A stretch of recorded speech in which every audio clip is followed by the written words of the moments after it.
Ladies and gentlemen, welcome to Champions of Good Governance. The fact that some people cannot go to their farms, especially even those who have led their lives, and able to feed their family members through subsistence farming. And that is why there's been a consistent call, a continued call to the federal government to address these challenges. Displacement, the IDPs, economic hardship, the cost of living crisis in terms of prices of food and food inflation being high, climate-related shocks. We're just talking about this a few days back, and we've been touching on this based on the levels of flood that some coastal states in Nigeria have experienced, and how that would actually affect harvest time with regards to some of these crops being washed away by flood waters. And these are the concerns. We did not need that to exacerbate the already existing problems caused by insecurity. And so you can understand the numbers. And I think what will even make it further worse is that they're saying that global funding has reduced. And so what would have been humanitarian interventions from other parts of the world is not, they don't have the capacity for that. And so we need to begin to think critically as a nation, because we keep talking about this revenue crunch and what faces us as a nation with regards to people being hungry or facing extreme hunger, and what can we do? The Ministry of Humanitarian Affairs and Poverty Reduction, what are the plans? We've often talked about the conditional cash transfers, looked at food, looked at support for smallholder farmers, looked at different initiatives. To what extent have they helped when we talk about food security?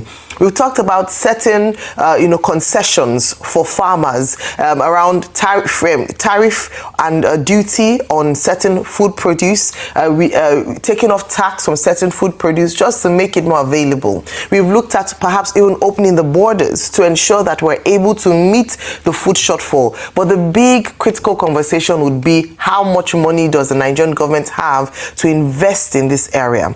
We've often said that the reason why we must look at the softer side of terrorism in the north is, and when I say softer side, the non-kinetic address of terrorism, by providing infrastructure, ensuring that we're able to reduce or alleviate poverty in these areas, is that if we don't deal with the problem, it would act as an incentive to these people to go into a life of criminality.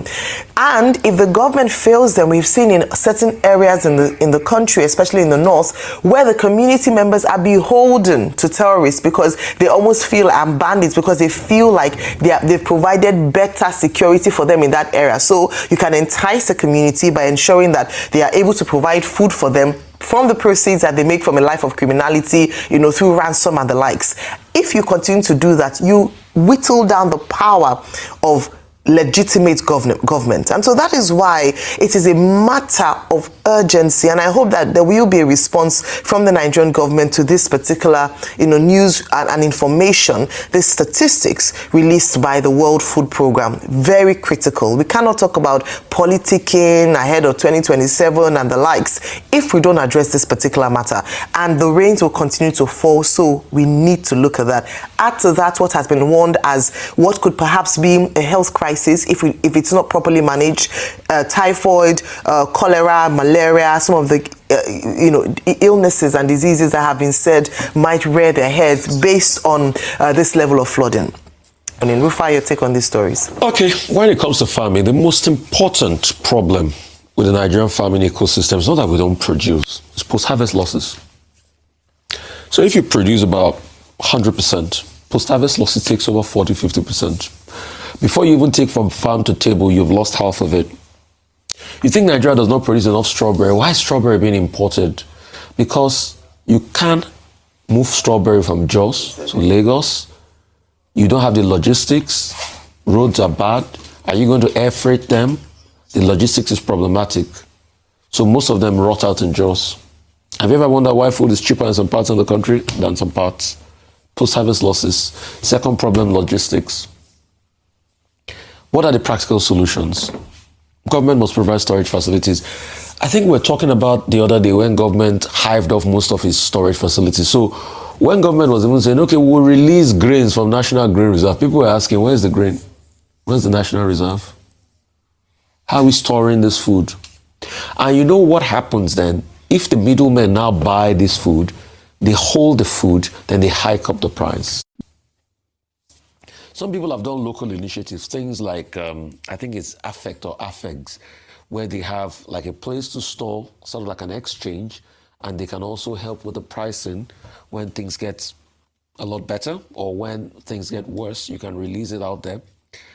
Apart from that, also, investing in agriculture, yes, insecurity is a big problem. How do you farm effectively when there's insecurity? But also, modern technology and agriculture. Another problem is yield. The yield per hectare is very low. Local varieties. You also need to be able to, I don't want to use the word engineer because a lot of people would think about genetically modified, but no. It doesn't mean that kind of engineering, but there are some activities you will do. Maybe it's the kind of fertilizer you put on the land and how you even take care of your land in the first place. Another new engineering methods of agriculture, for your greenhouse, farming vegetable and things like that. So there are a lot of things across the agricultural value chain. Most of what we're talking about mostly is the crop value chain. Then you now have the livestock value chain, which we're not doing very well with this nomadic farming, and that's not the way to do a livestock value chain.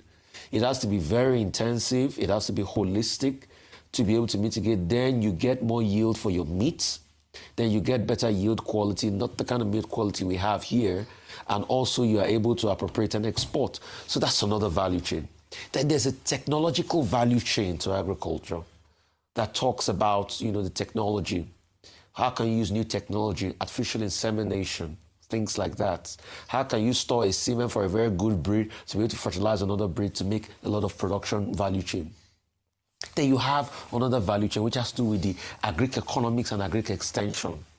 What's the loan threshold from the bank? What's the market ecosystem?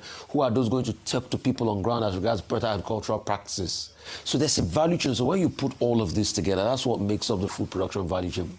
But once you start to lack in logistical value chain, agricultural value chain, agri-economics value chain, agri-extension value chain, research and development value chain, and all of that, then you lose it all. You lose it all. So there needs to be an understanding. And it's not just by buying tractors from Belarus. No, that's not it. That's just one part of the value chain. There's a lot more that needs to be done. Do you know that AI also works with agriculture? Because you can use AI to season patterns of how you're going to plant. Hey, hunger deal. Truth be say, in 2026, over 266 million people across 47 countries in the world, they face food crisis level. Food insecurity and all that. This report now from the World Food Program Global Report on Food Crisis. Now, when you bring them down to Nigeria, now in Nigeria, currently, people are facing the most severe food scarcity crisis in nearly a decade, with an estimated 36.2 million people nationwide experiencing acute food insecurity. Omo wahala dey. Get as I won't talk this thing now, where you no go understand. You don't feel am already. You don't see am around the environment. Sure you get. Already, I dey stay in the eastern part currently now because I go work there. Sure you get. Now you go see say, even for here now, as food they take day before now, I know the day. Most food where they come from north, no they quick come again. Insecurity they road, insecurity there for the farms there, where then they plant those crops. So most of those guys where they plant for northern Nigeria don't even run away from all those villages and those places where they farm. They know they again. So these two examples go show you waiting they happen already for the country. The wahala, as we dey talk now, the thing go heighten, it go increase. Wahala dey. That is why we suppose clean eye, we suppose wash our eye in 2027 for the person wey we go vote, wey go enter seat.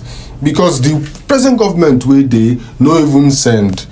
They know they work towards something getting better in terms of food.